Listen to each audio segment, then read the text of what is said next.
weeks na lang, 41 na ako. Noong nasa high school ako, pinangarap ko na kung ano ang magiging buhay ko pagdating ko ng 40 years old. Malayong malayo ito sa na-imagine ko noon. Now, I'm still single and child-free. Hindi ako naging lawyer, pero natupad naman ang pangarap ko na mag-work abroad at patapos ang master's degree ko. Tuwing umuwi ako sa Pinas, tinatabad na akong sagutin ang mga tanong ng mga tao. Bakit hindi ka pa nag-aasawa? Sawa na ako magpaliwanag. Miningitian ko na lang sila, sabay sabing, masama po kasi ang ugali ko kaya wala akong asawa. Sabay tawa. Same tayo.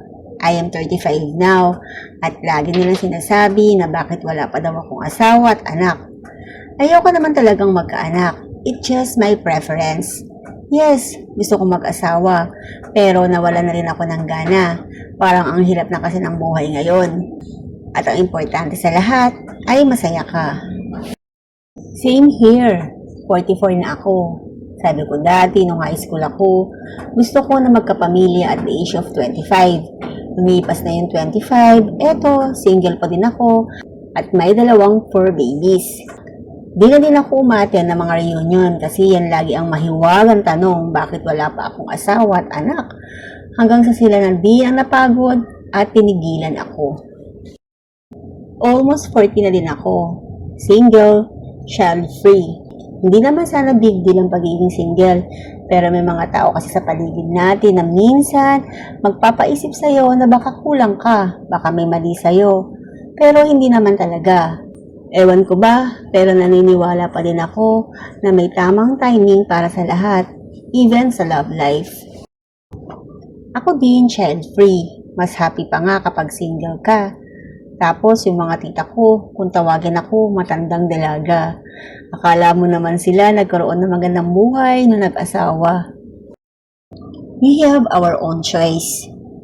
At kung meron man na nakadestin sa atin, I guess worth the wait naman siguro. For me, I enjoyed my life now being single. Travel is my thing. And I have my own 4 babies na nasa Pinas nga lang. Pero life is much happier, enjoying myself, traveling with friends. Sasabihin ng iba, tatanda kang dalaga. So be it. Kesa naman mag-asawa ako, but in the end, maghihiwalay din naman. Wala namang masama sa pagiging single at the age of 40. Mahirap din kasing madaliin ang pag-aasawa. Mamaya at papunta ka sa maling tao. Hintayin mo at darating din ang tamang tao na nakalaan para sa'yo, para makasama mo habang buhay.